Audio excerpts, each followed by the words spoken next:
छत्तीसगढ़ का शराब घोटाला मामला एक बार फिर से सुर्खियों में है। एसीबी ने कांग्रेस पार्टी को नोटिस जारी करते हुए कर्मचारी देवेंद्र डड़सेना से संबंधित 3 बिंदुओं में पूरी जानकारी मांगी है। इससे पहले भी कांग्रेस को शराब घोटाले से जुड़े मामले को लेकर नोटिस दिया जा चुका है, जिसमें कांग्रेस के सुकमा और कोटा में बने कांग्रेस कार्यालय की जानकारी मांगी गई थी। जिसके बाद अब एसीबी ने कांग्रेस के महामंत्री मलकीत सिंह गेंदू को नोटिस भेजा है, जिसमें कर्मचारी की जानकारी मांगी है। कांग्रेस प्रदेश अध्यक्ष दीपक बैज का कहना है कि ईडी को जांच करने से किसने रोका है। जानबूझकर बदले की भावना से कार्रवाई की जा रही है। अगर कोई जांच एजेंसियां है, अगर उस एजेंसी जांच करने का अधिकार है तो उन्हें किसी भी मामले में जांच कर ले, उनको कौन रोका है। लेकिन किसी को मारपीट करना, किसी को ज्यादा से ज्यादा टॉर्चर करना, प्रताड़ित करना, ये तो संभव नहीं है। मतलब जानबूझकर बदले की भावना से कार्रवाई करने के लिए इस तरह का टॉर्चर मैं समझता हूं उचित नहीं है। एसीबी के नोटिस के बाद प्रदेश की सियासत भी गर्मा गई। कांग्रेस के आरोपों पर बीजेपी पलटवार कर रही है। बीजेपी का कहना है कि ईडी की कार्रवाई साक्ष्य के आधार पर होती है। कांग्रेस के समय में छत्तीसगढ़ में हुए घोटाले व्यापक और योजनाबद्ध तरीके से किए गए हैं। वास्तव में ईडी की कार्रवाई साक्ष्यों के आधार पर होती है, तथ्यों के आधार पर होती है। ये किसी से छिपा नहीं है कि जो घोटाले छत्तीसगढ़ में हुए कांग्रेस सरकार के दौरान वो कितना व्यापक था, कितना योजनाबद्ध था, ये हम सब ने देखा है। कांग्रेस जो भी एजेंसियों के बारे में बोल रही है, कह रही है, वो विशुद्ध रूप से राजनीतिक है, जिसपे कोई तथ्य और कोई आधार नहीं है। शराब घोटाले पर एसीबी की सख्ती और बीजेपी के हमले ने कांग्रेस की मुश्किलें बढ़ा दी हैं। अब देखने वाली बात ये होगी कि कांग्रेस इन नोटिस पर क्या जवाब देती है और जांच किस मोड़ पर पहुंचती है। IND 24 के लिए रायपुर से अद्वैत नाइक की रिपोर्ट।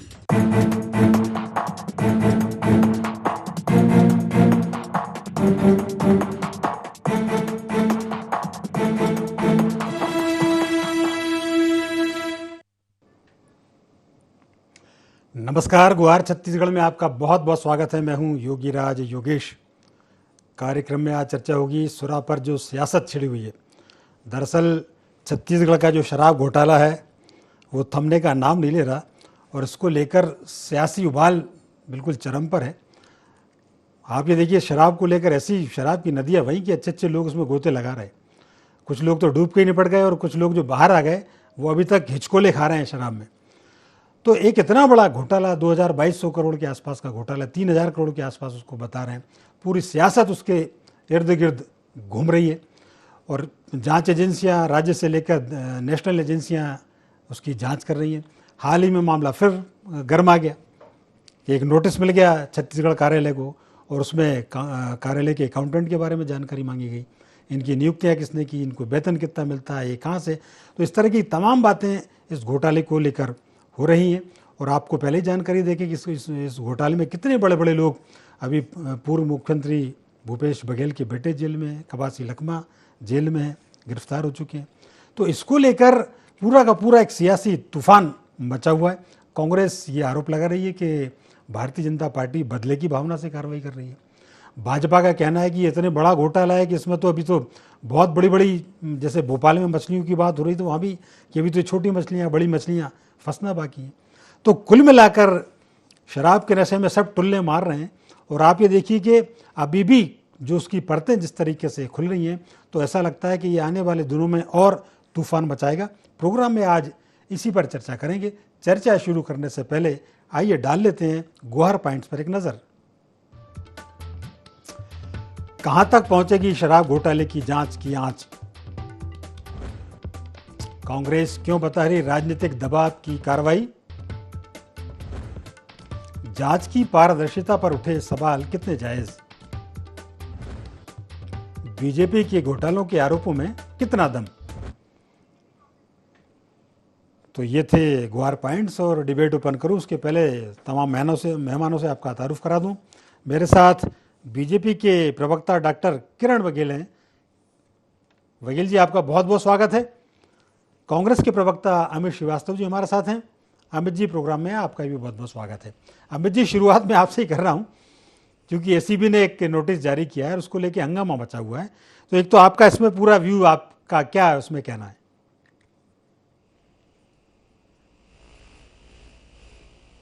को 9 घंटे तक बैठा के रखा गया था और जो भी सवाल उस समय पूछे गए थे उन्होंने सारे जवाब लिखित में दिए थे और अभी सिर्फ 3 बिंदु पे प्रश्न मांगा गया है। और आपको मैं बता दूं कि 3 प्रश्न पूछे गए हैं कि जो कार्यालय के अकाउंटेंट देवेंद्र जानसेना जो है उनके विषय में जानकारी मांगी गई है और ये कहा गया है कि उनकी नियुक्ति किसने की थी, वो किस जिम्मेदारी से जुड़े हुए थे और उन्हें कितना वेतन मिलता था। और जांच एजेंसी ने यह भी कहा है कि संगठन के कर्मचारी की नियुक्ति और कार्यालय और गतिविधियों का पूरा ब्यौरा उपलब्ध कराने की कहा है। और निश्चित तौर पे हम लिखित में सारा ब्यौरा पहले भी जो उन्होंने मांगा था हमने उसको सबमिट किया था और आगे भी ये प्रश्न जो पूछे गए हैं निश्चित तौर पे हम सबमिट करेंगे और जो भी कानून सम्मत होगा वो हम पहले भी हमने किया था और आगे भी हम करेंगे। लेकिन मैं फिर आपके माध्यम से कह दूं कि जब भी केंद्र की जो सरकार बैठती है और वहां पर बैठे हुए हुक्मरान है वो निश्चित तौर पे आप ये जान लीजिए कि विपक्ष को कैसे दबाया जाए, कैसे उनको प्रताड़ित किया जाए। इस देश में हैरेसमेंट ऑफ पॉलिटिक्स चल रही है और मर्डर ऑफ डेमोक्रेसी देखने को जो मिल रहा है निश्चित तौर पर पूरी देश की जनता देख रही है। लेकिन मैं फिर आपके माध्यम से कह दूं क्योंकि हमारा न्यायालय में विश्वास है, कानून में हम लोग अपनी आस्था रखने वाले लोग हैं, तो निश्चित तौर पे जो भी सवाल उन्होंने किया है उसका लिखित में हम लोग जवाब देंगे। ठीक बात। एक जवाब किरण जी आपसे ले लेता हूं मैं कि देखिए, बड़ी ईमानदारी से कह रहे हैं अमित श्रीवास्तव जी के जो भी नोटिस आएगा हम जवाब देंगे। देवेंद्र गढ़सेना के बारे में जो उन्होंने जानकारी मांगी उसका भी जानकारी दे रहे हैं, लेकिन वो एक आरोप लगा रहे हैं कि ये डेलिबरेटली ये सब हो रहा है और मर्डर ऑफ डेमोक्रेसी की बात कर रहे हैं। वो तो जानबूझ करके ऐसे उलझाने के आरोप की बात कर रहे हैं। देखिए, हमारे साथी मीडिया पत्रकार और आप सभी को और आपके चैनल के सभी दर्शकों को महाअष्टमी की हार्दिक शुभकामनाएं। आपको भी रही बात इस घोटाले की, तो बड़ा आश्चर्य होता है कि इतने सारे चार्जशीट दायर होने के बाद, इतने सारे सीएम हाउस के करीबी लोगों की गिरफ्तारी के बाद, स्वयं मुख्यमंत्री की बेटे की गिरफ्तारी के बाद भी अगर कांग्रेस के कार्यकर्ता और नेता प्रश्न उठाते हैं तो बहुत ही ज्यादा शॉकिंग और रेडिक्यूलस दोनों चीजें लगती हैं। जब कहीं भाजपा ने इसे ये आरोप नहीं लगाया, ये तो ईडी की कार्रवाई है। और ये बात की भी खुशी हुई कि अमित भैया ने एटलीस्ट ये कहा कि हमें न्याय प्रक्रिया पर, न्याय प्रणाली पर विश्वास है, क्योंकि इनके नेता, इनके वरिष्ठ नेता राहुल गांधी तो कभी ईवीएम, कभी ईडी की, कभी चुनाव आयोग, सब पे प्रश्न चिन्ह उठा रहे। तो एटलीस्ट अमित भैया ने ये तो कहा कि न्याय प्रक्रिया पर तो कम से कम इनको विश्वास है। मुझे लगता है कि सांझ को आज क्या, इतने 2 साल से इस पे कार्रवाई चल रही है, परत दर परत से सारी सच्चाई बाहर आ रही है।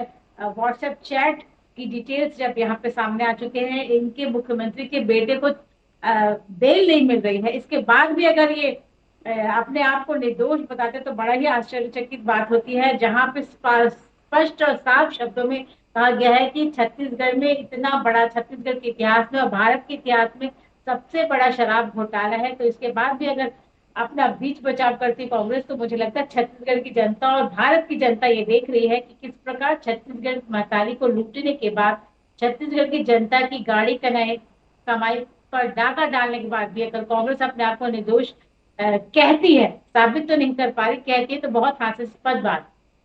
ठीक है। अब असल में अमित भैया तो इसलिए कह रहे हैं कि वो कानून के जानकार हैं, तो उनको पता है कि ये तो करना ही पड़ेगा भाई, उनके जवाब तो देने ही पड़ेंगे। जी बिल्कुल, लेकिन जिस प्रकार कार्रवाई हो रही है तो मुझे लगता है कि अमित भैया खुद भी जानते हैं, लेकिन मजबूरीवश चूंकि वो कांग्रेस के बहुत बड़े नेता है, तो जो बोलते हैं अभी सभी कांग्रेस के नेता को पीडीएफ बनना पड़ रहा है, पर्दा डालो पर्दा डालो वाले एक पीडीएफ हमने एक पॉइंट किया वर्ड, वो करने का काम कर रहे हैं। तो अच्छा। ये भी मजबूर है। हालांकि मैं मजबूरी अमित भैया की समझती हूँ, लेकिन सास को आज नहीं होना चाहिए और पूरी सच्चाई बाहर आ रही है। ठीक है, ठीक। मुझे लगता है बहुत जल्दी इसके पीछे जो भी मगरमच्छ है, मछली है, वो भी बहुत जल्दी कैद में आ जाएंगे, जेल की ठीक गिरफ्त है में। ठीक है। अब मैं तो ये समझ रहा था कि मगरमच्छ और मछलियाँ हमारे मध्य प्रदेश में ही जो है लोगों का स्वाद खराब कर रही है, जो छत्तीसगढ़ में भी चल रहा है मसला है। एक सवाल, चूंकि अब डॉक्टर लखन चौधरी जी भी पॉलिटिकल एनालिस्ट हमारे साथ जुड़ गए हैं। लखन जी, प्रोग्राम में आपका बहुत बहुत स्वागत है। जी मेरी आवाज़ आपको मिल रही है?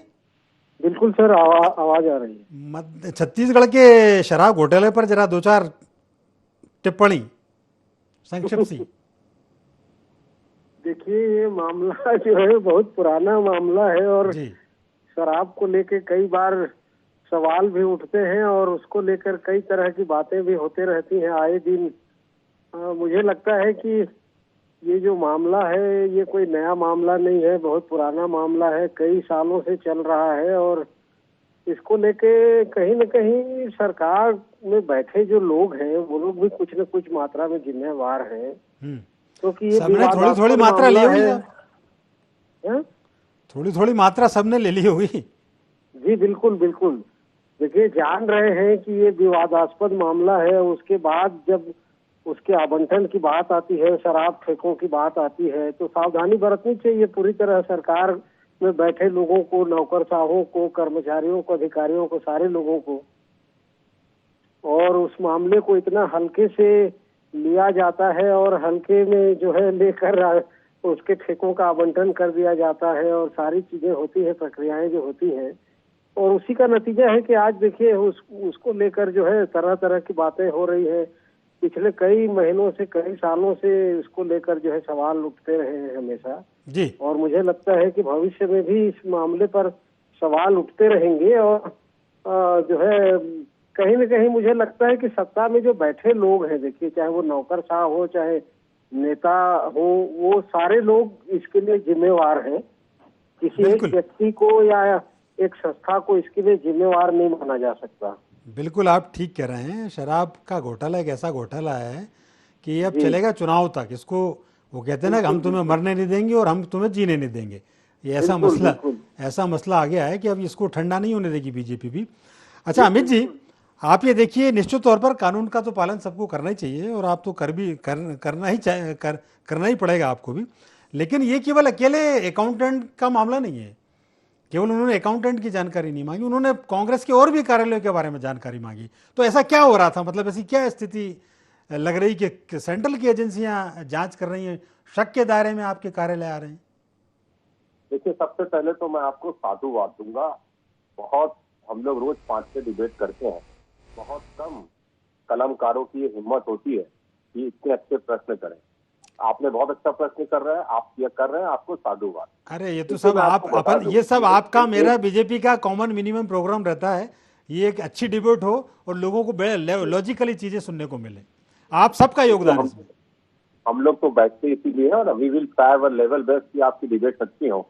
हम लोग सारे लोग अपने विचारधारा के लिए अपनी आइडियोलॉजी पे बात रखते हैं, चाहे मैं हूँ, चाहे मेरी बहन हो किरण जी, डेफिनेटली हम सब अपनी आइडियोलॉजी पे बात करते हैं। अभी उन्होंने कहा था, मेरी छोटी बहन है, वो कह रही थी कि मेरी मजबूरी है कि मैं अपने नेताओं के पक्ष तो रख रहा हूँ।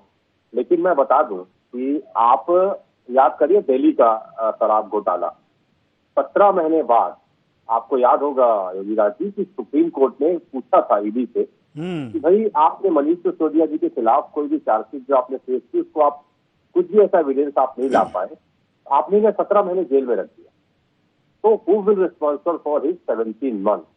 तो ईडी जवाब नहीं दे पाया था। मतलब आप ये मान लीजिए कि आज आप किसी को केस में किसी की इमेज को, और आपको मैंने जो कहा ना साधुवाद, वो इसलिए कि आपने कहा ये मुद्दा चुनाव तक चलेगा, आपने उस जड़ को पकड़ लिया, ये मुद्दा चुनाव तक चलेगा और इसमें कोई दम नहीं है। वहां भी सब लोग बरी हो रहे हैं, उनकी बेल हो रही है, वहां सबकी बेल हो गई। अच्छा अमित जी, लेकिन एक छोटा सा सवाल, अमित जी एक छोटा सा सवाल, ये ठीक है, ये आपकी आइडियोलॉजी है, लेकिन एक बात जरूर है, देखिए देश में दुनिया में कई केस चलते हैं, लेकिन सबकी प्रकृति अलग अलग है। ये कोई जरूरी नहीं कि जैसा मनीष सिसोदिया के मामले में ईडी का कुछ सोच रहा होगा या उनके पास पर्याप्त एविडेंस ना होंगे, हो सकता है छत्तीसगढ़ के मामले में उनके पास बड़े ठोस आधार हों। देखिए, आपने एक और प्रश्न किया था कि कांग्रेस के और भवनों के विषय में भी वो पूछताछ कर रहे हैं। मैं बड़ी विनम्रता के साथ, कांग्रेस की विद्वान प्रवक्ता बैठी है, मैं उनसे पूछना चाहता हूँ कि छत्तीसगढ़ में भी आपने 5 स्टार कार्यालय बनाया था, दिल्ली में आपने 7 स्टार कार्यालय बनाया था, अगर ईडी पास साफ है तो उसकी जांच कब करेगी, आप बताइए मुझको। लेकिन हम जो कहते हैं ना कि विपक्षियों को दबाने का काम, इस देश में प्रतिशोध और उत्पीड़न की राजनीति जो चल रही है, ये ज्यादा दिन नहीं चलेगी किरण जी, याद रखिए, जनता समझदार है। और लगातार जो मैंने कहा ना कि पॉलिटिक्स ऑफ हैरेसमेंट चल रहा है, लोगों को प्रताड़ित करना, झूठे केसेस में फंसाना, और प्रधानमंत्री द्वारा खुद भोपाल में कहना कि 70,000 करोड़ का घोटाला अजीत पवार जी ने किया है, 3 दिन बाद आप उनको डिप्टी सीएम बना देते हैं, तो कहाँ आपकी आइडियोलॉजी। और आप फिर कहते हैं कि हमारा तो इसी मकसद है कि भ्रष्टाचार को खत्म करना। तो मैं इसीलिए कहता हूँ कि डूब गए हैं सब लोग हैरानी में, और जाने क्या बात कह दी आपने नादानी में, और हमको तो चुप रहने की आदत है किरण जी, वरना हम भी जानते हैं कौन भाजपा में कौन है कितने पानी में। तो कम से कम आप राजनीतिक शुचिता की तो उम्मीद हम नहीं कर सकते आप लोगों से, आई मीन टू से आपकी पार्टी से।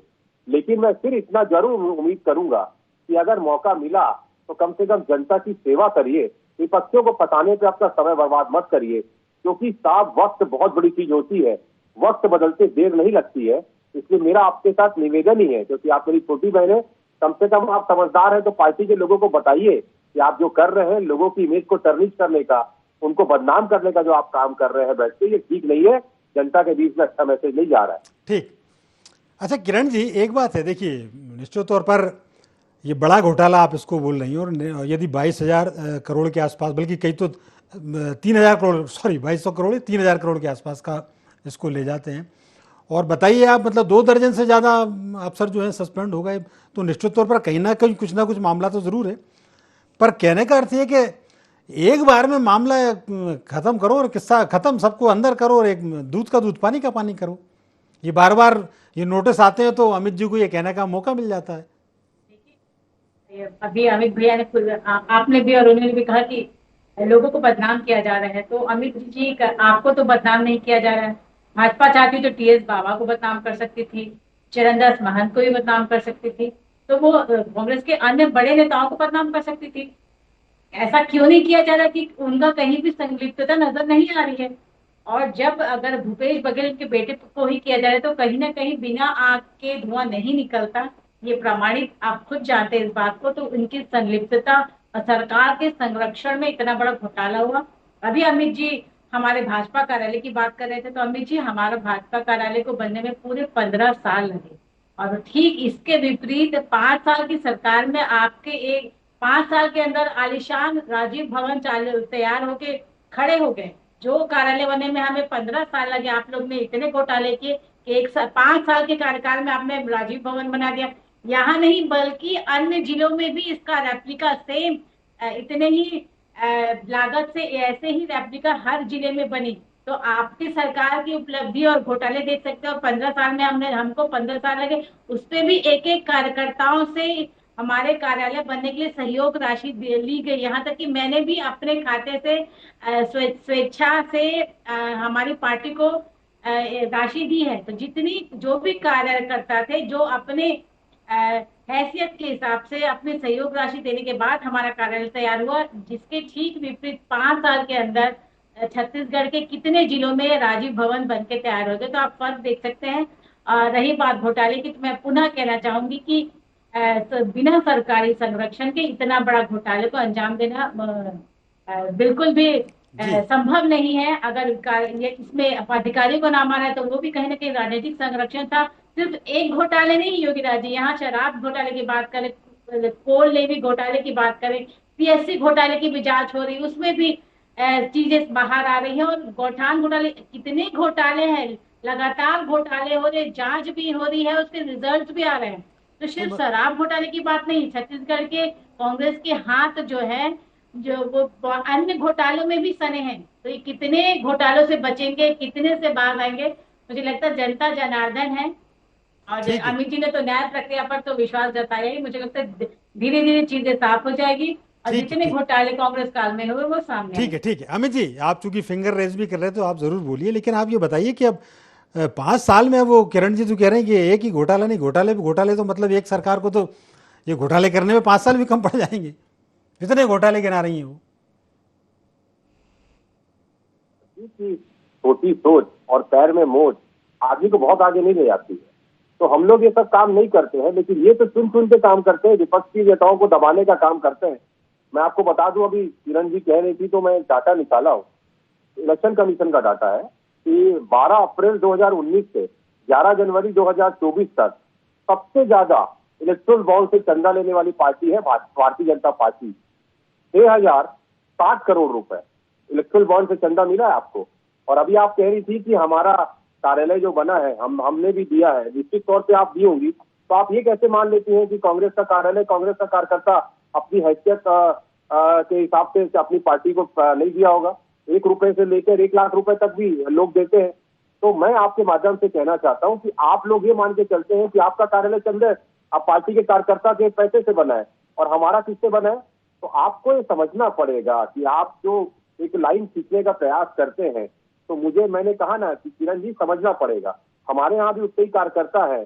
आप शायद आप देश में सबसे ज्यादा पुरानी पार्टी हमारी है और हमारे तो गांव गांव में कार्यकर्ता है। उसी प्रकार से छत्तीसगढ़ में अगर आप लोगों को 15 साल बेमिसाल 14 सीटों में लाके हमने समेटा था, तो समझ लीजिए कि हमारे कार्यकर्ता कितने मजबूत है। कांग्रेस यहाँ पर बहुत मजबूत पार्टी है, तभी तो आपको 15 साल बेमिसाल 14 सीटों में लाके हमने पक्का था। लेकिन आपको ये समझना पड़ेगा कि अहम और वहम ज्यादा मत पालिए, क्योंकि हम आज भी 35 हैं और आप 14 सीटों में थे, मतलब आपसे बहुत डबल बेहतर स्थिति में हम लोग हैं। तो ये समझना पड़ेगा आपको कि आप लोग जो भ्रष्टाचार करते हैं, बाद में आप लोग जैसे 2G 3G किए, क्या हुआ, हवा निकल गई। और उसके बाद जिस प्रकार से आप लोग पार्टी को बदनाम करने का, नेताओं को बदनाम करने का काम करते हैं और अपने मंसूबे पे आप बहुत हद तक सफल भी होते हैं।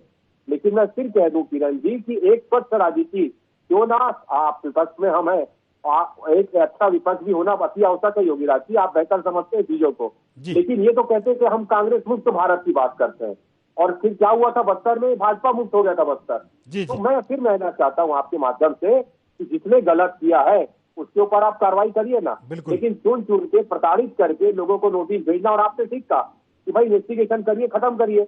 ये क्या आप पंचवर्षीय योजना चला रहे हैं? आपको मैं बता दूं, झीरम कांड में 2015 में एनआई ने बोला इन्वेस्टिगेशन वाज कंप्लीटेड, और 2021 में आके वो कहता है जब जितेंद्र मुरलीधर जी ने एफआईआर किया गरबा में, इन्वेस्टिगेशन वाज नॉट कंप्लीटेड। तो ये हो क्या रहा है, आप बताइए, ये क्या हो रहा है? कभी आप कुछ कहते हैं, कभी आप कुछ कहते हैं, मतलब यू आर हाईली कंफ्यूज। बिल्कुल, कभी आप जी, तो आपका स्टैंड क्लियर होना चाहिए। ठीक है, एक कमेंट लखन जी आपसे भी मैं लेना चाह रहा हूँ कि चूंकि देखिए मसला आजकल जो बात जनता भी जिसको पब्लिक भी जिसको पसंद करती है, गुड गवर्नेंस की बात इतनी होती है, ठीक है ना। आप घोटाला, कोई भी सरकार आ रही है, यदि इतने हजार करोड़ के घोटाले होंगे तो बेचारी वो जनता उम्मीद करती है, किसी ये भाजपा और कांग्रेस की बात मैं नहीं कर रहा, जनता एक निष्पक्ष शासन चाहती, जनता चाहती कि उसकी ज़रूरतों की पूर्ति हो, जनता चाहती कि उसके बच्चों को रोज़गार मिले, युवाओं को रोज़गार मिले, काम मिले, हर हाथ को काम मिले। और यदि 2-2 हज़ार 3-3 हज़ार, ये तो एक मसला है, अभी मसले बहुत सारे वो बता रही थी। तो यदि 5 साल के दौरान यदि 10-15 हज़ार करोड़ के ही घोटाले हो गए, तो भैया वो जनता की क्या उसकी गलती है जो आप लोगों को चुन के बैठाती है? एक कमेंट आपका लखन जी।